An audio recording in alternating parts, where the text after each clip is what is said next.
Local programming on KRWG Public Media made possible in part by viewers like you. Thank you. This is KRWG Public Media, TV, radio, online, news that matters. Now, across the Mesilla Valley and the borderland, the stories that shape our community. From the KRWG Broadcast Center at New Mexico State University, this is Newsmakers. Welcome to Newsmakers. I'm Anthony Moreno. In Las Cruces on Friday, March 21st, a deadly shooting at Young Park in the city took the lives of at least 3 people and injured 15 more. LCPD said those injured from the shooting ranged from 16 to 36. As of Tuesday, police have arrested 4 suspects in the shooting. 3 of the suspects are juveniles. On Saturday, March 22nd, Las Cruces Police Department held their first update on the shooting. KRWG's Johnny Coker was there and filed this report. Las Cruces Police Chief Jeremy Story says some 200 people were gathered at Las Cruces' Young Park for an unsanctioned car show when an altercation between 2 groups led to an exchange of gunfire. At a Saturday morning press conference, Police Chief Jeremy Story said the department has been struggling with efforts to address public safety concerns at Young Park, a popular music and events venue for the surrounding community. In a perfect world where I had 220 police officers like I'm supposed to, it probably would have been different last night.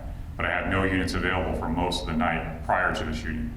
I wish it would have been different, but it wasn't for lack of trying or because we didn't want to respond.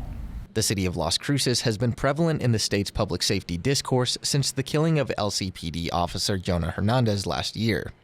According to preliminary data from the city's police department, the city's violent crime rate was up 24% in 2024 compared to the year prior.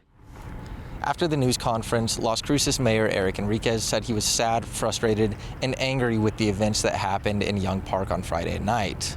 He said he would continue to work with city officials as well as public safety officials to continue to address the public safety issues that Las Cruces is having.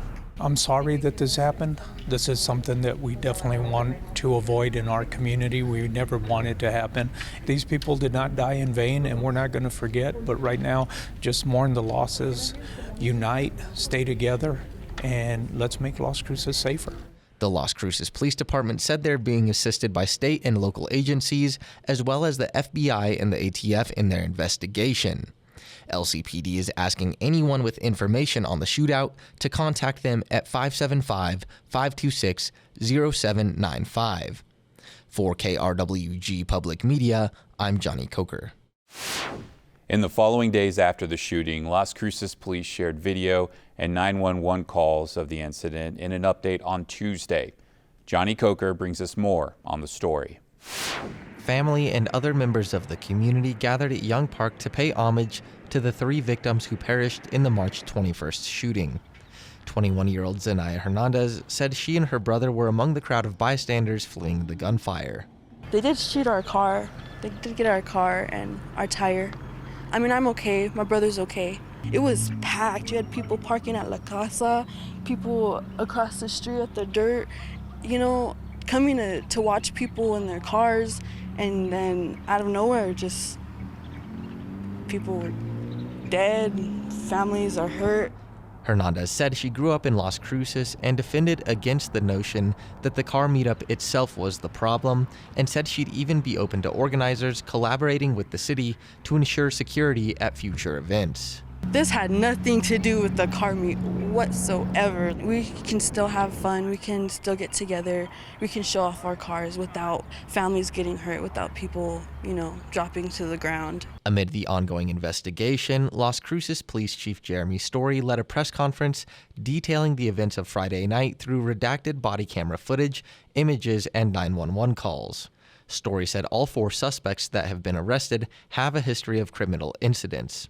He also criticized the state legislature for not passing a bill to address juvenile crime and specifically advocated for 2025's House Bill 134 when speaking about the potential of a special legislative session. This is not about politics, but it is about policy. Police chiefs from across the state and the New Mexico Association of Chiefs of Police have been screaming from the rooftops about a very serious juvenile violent crime problem we have in New Mexico. DAs across New Mexico, like District Attorney Bregman in Bernalillo, have been sounding the alarm on juvenile crime. Yet nothing meaningful was accomplished at our last legislative session to address these dire concerns. Among officials at the press conference was Las Cruces City Manager Ikani Tamo Peao, who said discussion is ongoing among city leaders regarding youth diversion programs and safe spaces for young people. One of the things that we have right now is a facility of our Amador Live facility that the city owns. One of those things right now is we had a business that left and we're looking to reprogram this, and one of the opportunities that we're looking at is making this a function for the youth in the community. In the upcoming weeks, we'll continue to meet with our teams, the councilors, with the mayor, and with our staff to see what we can do to create a safe space so the youth can be heard, so they can talk, and we can figure this out, because we won't find solutions as adults if we don't include the demographic.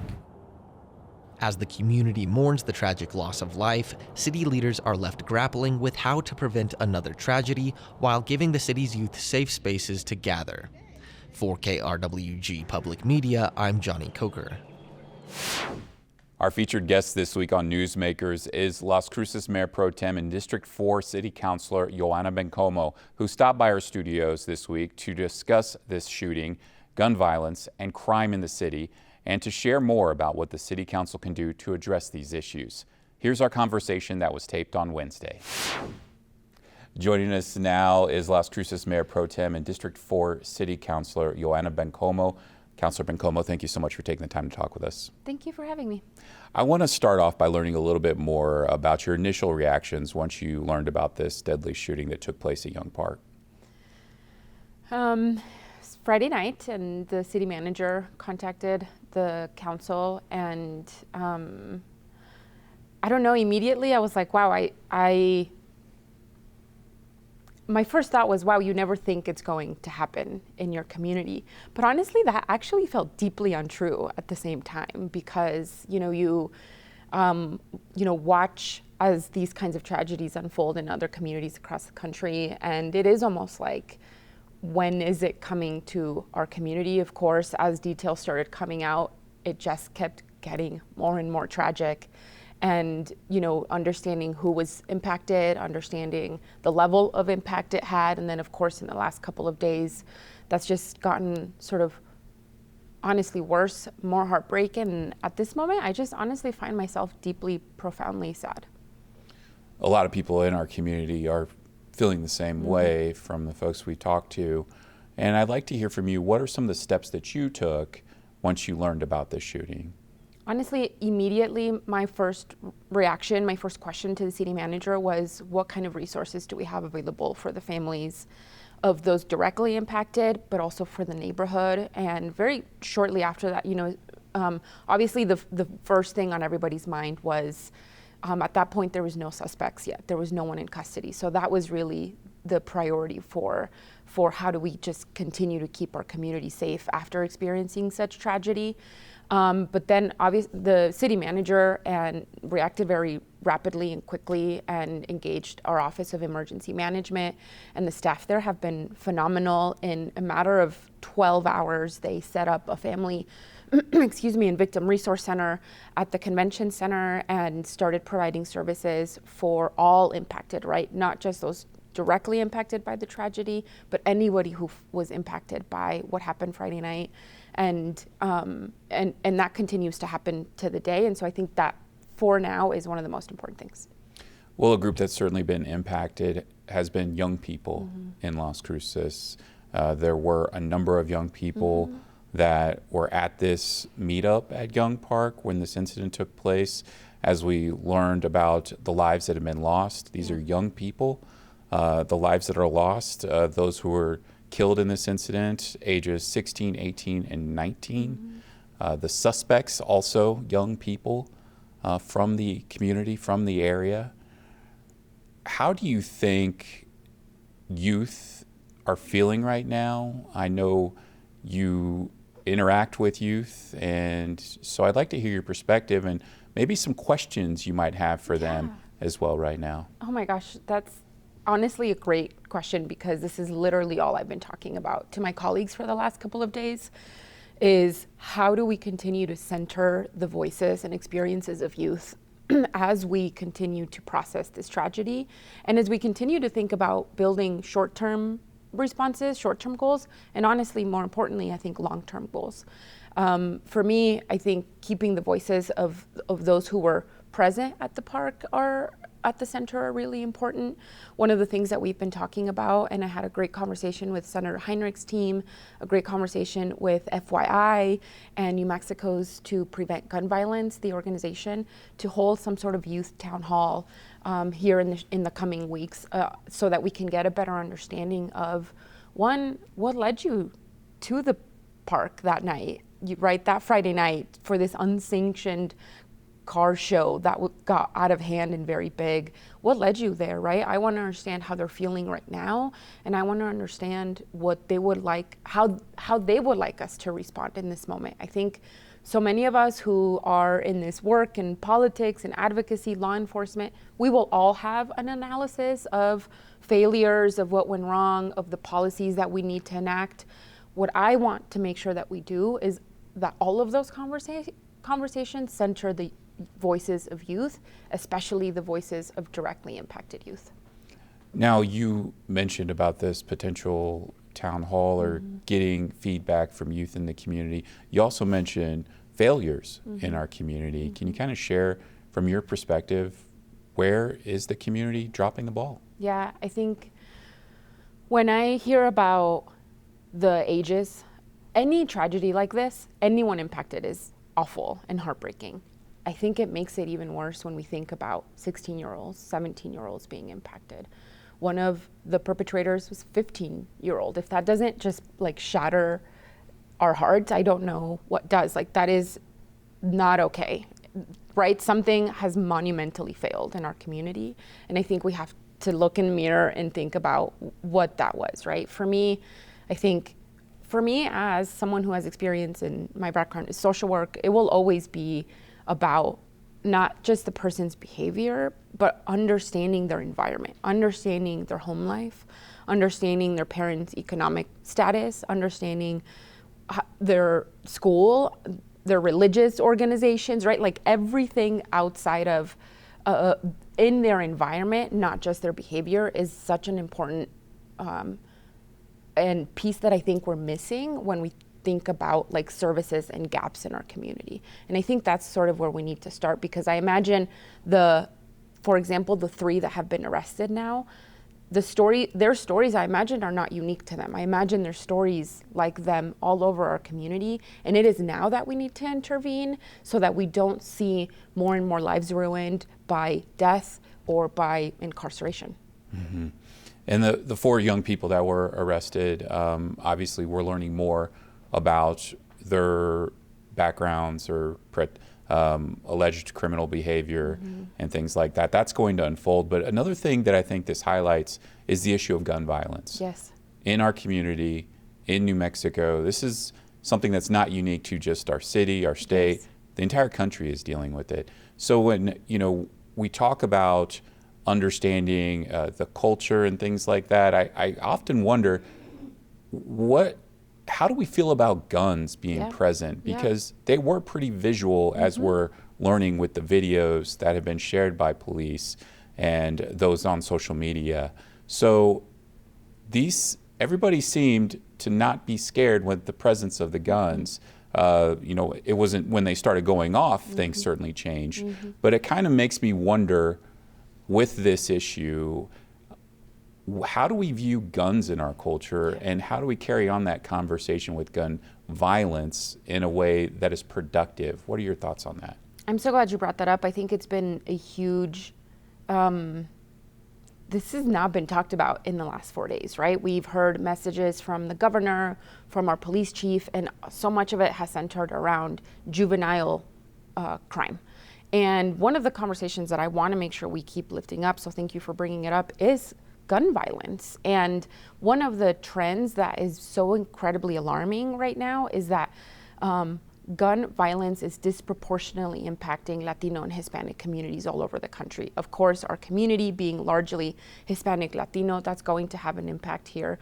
I think it is, from the videos and the photos that I've seen, there is this normalization of kids with guns, with serious guns. And you said it, right? Like, these car shows have happened in the past. And I think this is sort of the normal culture that exists at these. And it's been sort of normalized. And for me, these trends, though, don't mean that's an excuse to jail even more Latino and young brown men and boys. For me, this is a serious cry for what are the interventions that we are seriously consider in funding so that these kinds of things don't continue to happen, especially in gun violence prevention. Now, you mentioned people have been talking about addressing juvenile crime in the state. The chief of police in Las Cruces voiced his frustration at the legislature for not passing a law that was targeting juvenile crime. House Bill 134, which we know died in committee, stalled there. What are your thoughts on that piece of legislation? What do you think it was the right approach? You know, I listened to the press conference yesterday, and Chief mentioned something about that there was nothing meaningful that happened at the legislature. I honestly wholeheartedly disagree, and I'd love to get into like Senate Bill 1 and Senate Bill 3, these incredible investments in mental health infrastructure that were passed and signed by the governor. But I want to get to your question first because I think it's important. You know, I was looking into HB 134 the whole session because I know that Chief had supported it, and I wanted to make sure that I don't want to be in a constant tension with our legislature. I think that's the wrong approach. I think we should be in collaboration with our legislature. Obviously, the City Council has limits to what we can do, and so I want to be in constant communication and collaboration with those that represent us in Santa Fe. And so that's my main priority. I think something like HB 134, to me, is the wrong approach. I know that, you know, Chief also said it's not about jailing more people. That is what HB 134 was about. It was about increasing the number of crimes that children can be tried as adults so that they can be funneled through the criminal justice system. I do not believe that we will jail our way out of crime. I believe that well-resourced communities are safe communities, and that's where we need to start. With this conversation on violent crime in Las Cruces, there's a lot of people offering their takes on how we should address it. It's been a big issue at the City Council. I'd like to hear your thoughts on how do you feel the dialogue is going with addressing public safety in Las Cruces? Look, I think, number one, I want to acknowledge that people's concerns about crime, about juvenile crime, about crime overall, about safety are very real. They're very real. What I want to also acknowledge is that there are real harms to our communities when we go decades in underinvestment in public housing, in infrastructure, in mental health resources, in living wages. Those kinds of things also have a pretty serious and monumental harm on the lives and the quality of life of our communities. But are those things a little bit more difficult to address? Oh, they are. Oh, they are. And honestly, Anthony, in the last 4 days, I've thought it would be so much better and easier. It would be so much easier if I was one of the people that said, tough on crime is the way. I feel like that those kinds of strategies feel like they're so cut and dry. I'm a social worker. I live in the area of gray, and I want to make sure that we address, and yeah, those things are hard, and those things do take time, but those things, we must start investing in them right now, because again, the safest communities are not the ones with the most enforcement. The safest communities are the ones with the most resources. There's also talk at the last update that was held on Tuesday about engaging the community, how to connect with the community, potential resources for youth. What are some of those conversations happening now? Can you share a little bit of insight into that? Yes, I think, again, moving forward, there are, I think, several key areas that we need to focus on, all of which need to be youth-centered and youth-led as well. I think we need to focus on programming. We need to focus on infrastructure, this whole conversation about there's not enough to do. I think we need to focus on education and policy, right? Those 4 key areas, I believe, are the places where we will find some of the best solutions. Some of those solutions also that are short term, right? How do we intervene now? Violence intervention programs that have great successes all over the country. Accountability, right? We need to talk about young people in terms of their actions have consequences, not only for themselves, but they have ripple effects for the people around them. And we saw that happen Friday night, right? We need to talk about gun violence prevention workshops. And yeah, I want to talk to young people about what it is that they wish to see in this community. And not only just things to do, a bowling alley, right? Like, we need to talk about trauma-informed kind of infrastructure and kind of strategies that are actually going to help our youth feel seen, heard, and cared for. I want to ask you about Saturday's press conference. The day after this event happened, Las Cruces police chief updated the community with what we know so far on Saturday, but he also said a statement that rubbed some people the wrong way. And in his statement, he said, quote, "This horrendous, senseless act is a stark reminder of the blatant disregard that people in New Mexico have for the rule of law and order." Now, he walked that statement back on Tuesday. He said he was talking about criminals or people partaking in criminal behavior. It took a few days to get that, a couple days to get that clarification, but do you have any thoughts on just how that statement may have impacted our community and their ability to contact the police if there is something happening that they're concerned about? Yeah, a lot of people reached out to me as well about how troubled they were by that statement. And I'm not gonna lie, I was also taken back by that statement. I want to extend grace for Chief Story because he has an impossible job. He has a tough job in these kinds of moments. I also want to acknowledge that when these kinds of things happen, we have to be very thoughtful about the way we speak about the issues happening and about members of our community. I also think that what happens at a press conference like this, where you're expected to hear facts and someone expresses their opinion in a factual way, I think that ultimately is what is sort of happening here, right? Like, that is Chief's opinion, his professional opinion on what is happening. That is not necessarily a fact. And I think we will all come to the table with our own analysis and ideas, and there's room for all of it, but we cannot continue to see each other as the enemy as we move forward. City Councilor Johana Bencomo and Las Cruces Mayor Pro Tem, thank you so much for taking the time to talk with us. Since the deadly shooting at Young Park, vigils have been held around the city to remember those impacted by this shooting.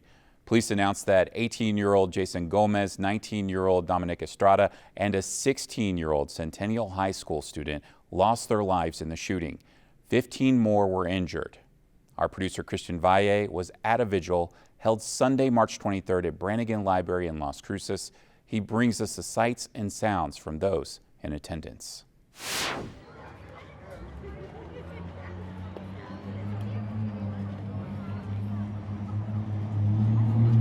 So very simply, after the incidents of Friday, we saw it necessary and seemed appropriate as a church to collectively gather other churches as a corporate body, come together in prayer for our city. I feel that we have a social and a spiritual responsibility to our community to show up during these instances. Obviously, there's not words that can bring comfort, but all as a church that we can share is that our only comfort is the Lord, and that He has a plan, and that plan is of hope and of a future. Our hearts are with the families, our hearts are with our city, our hearts are with LCPD, that now is left to really sort this out. So really the heart behind these vigils was to come together and pray for the community, families affected, and for LCPD. This really affected my heart, and it affected my heart in a way that we are responsible for our community. It should be able to show up in force for support for Las Cruces. Even if people weren't involved and weren't there, there's always a sense of insecurity, a sense of fear. So even that, overcoming that as a community, we have a lot of work ahead of us there.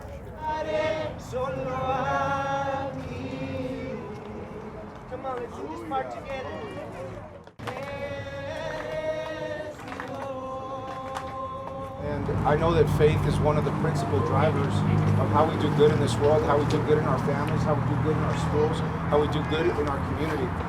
And as we reflect on the tragedy that happened here in Las Cruces, and we reflect on the values that we each all have within our own families, I hope that this goes further beyond tonight's celebration, and that you can continue to communicate a message of hope and a message of opportunity for all of the youth here in Las Cruces. Amen. Because I grew up right here on the frontera, on the borderlands, and it's very important to me.